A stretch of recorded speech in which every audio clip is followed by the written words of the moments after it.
This video is going to be a little bit different from what we're used to, but I feel like this is something I need to do, and I need to do to help you. Right now, in the world, we're in the middle of a spiritual war. It's literally good versus evil. We see it in every facet of our lives, from entertainment, even in sports, music. The signs are overwhelming that something, some force is pushing back against righteousness, godliness, holiness. The ability for us to move in the like ways of the Christ. You may call him Jesus Christ. You might call him Yeshua. All in the same. That pursuit of something higher, something stronger than us, something better than us, something that leads us, guides us, protects us, has been protecting us our whole lives, even though we've been sinners, fornicators, lustful, envious, you name it, we've done it.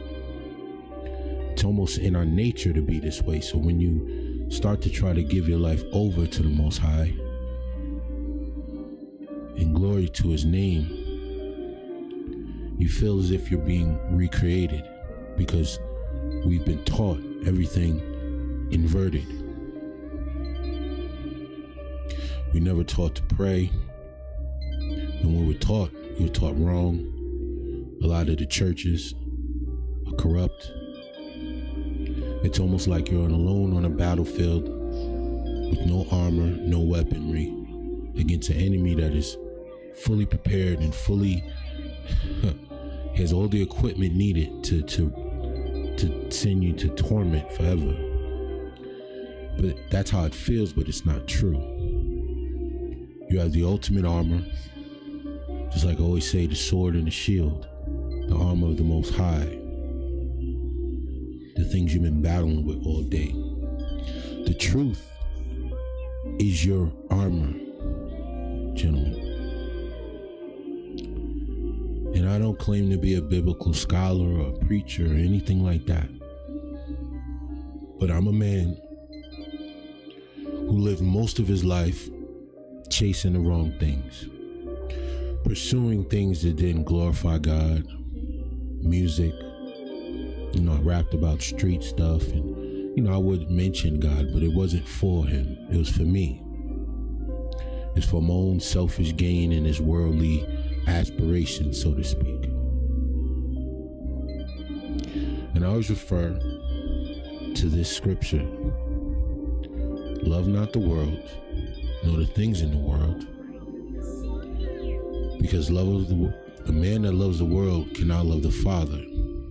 Things like the lust of the flesh, the pride of life, these things are of the world. And when the world passes away, these things will go with it. But those who live in the light of the Father and pursue the Father live forever.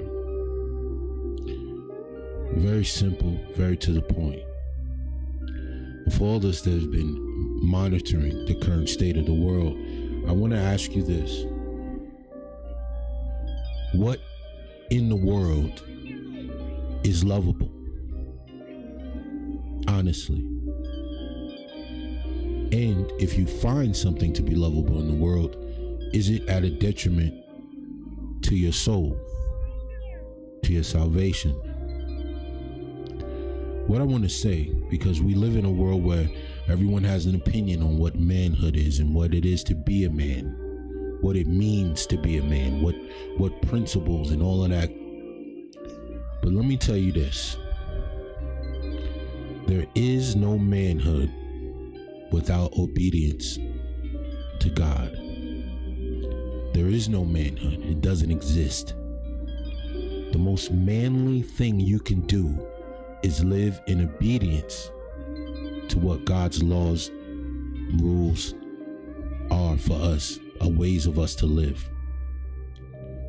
For example, You find a man who lives in the worldly pleasures. What is he doing? He's lustful. He's probably a drinker. He's drugs. He's sleeping with all type of women. He has no discipline. He's wicked to his brother. He's just a bad person, and there's really nothing to admire about this man, right? Now, in the world of deception, this man might have money, just like your favorite rapper or entertainer. They have all the worldly possessions, material items, but they live in a wretched state, a godless state. Now think of the man that lives accordance with obedience to the principles given to us in the word by Christ, right? The man is a holy man. He speaks truth. He treats his brother with respect and admiration. He doesn't fall victim to wrath and envy, materialism, and worldly lusts. That's an upstanding, holy man. Man's man, a man of God.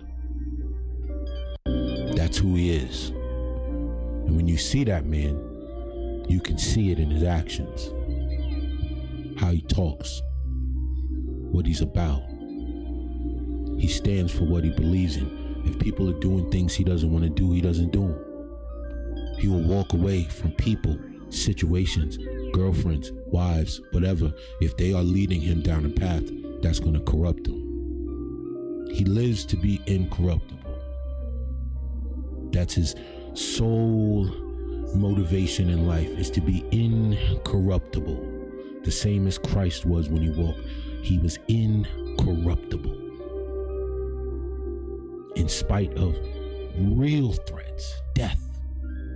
We don't even come close to those type of threats on a daily basis, but we are easily corrupted, right? Easily. Doesn't take much for us to fall victim to our flesh. A pretty woman comes along and your mind is going and you want to do this, and then you get her, you're pursuing her for the sake of your fulfillment of your lustly desires, your worldly desires. All these things don't mean anything. As corrupt as the world is, why would you want to love a world so corrupt? Why would you want to? What does it give you to love the world? There's no benefit. There's no solace. There's no win at the end of that. We will all be judged. And I want you, brothers, to listen to this video with a different mind. I've guided through, I tried to give my words on all types of pitfalls that we deal with. But nobody ever wants to talk about the spiritual pitfalls of the modern man living in this world. A spiritually inclined man dealing with temptation everywhere you go. Every time you turn on your phone, you can't even go anywhere without something trying to but throw off your righteous journey. You can't even go on Twitter and look up basketball highlights without some OnlyFans prostitute flashing her tits in your face, or some pornographic clip. I'm talking about in the middle of basketball highlights, things that have nothing to do with it. You can't go down Instagram without a half naked woman or some type of form of envy, lust, materialism, all the things that we're trying to avoid, right? It's everywhere. Everywhere. And you're talking to a guy who lived for his lusts. I lived for materialism. I lived for worldly desires. I wanted to pursue music, to be rich and famous rapper, and loved and adorned by people, the world. And all it gave me was heartache.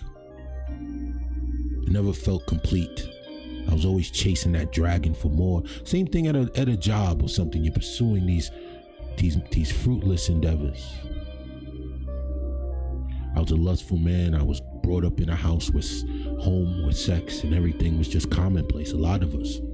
You know, the way we dealt with women and young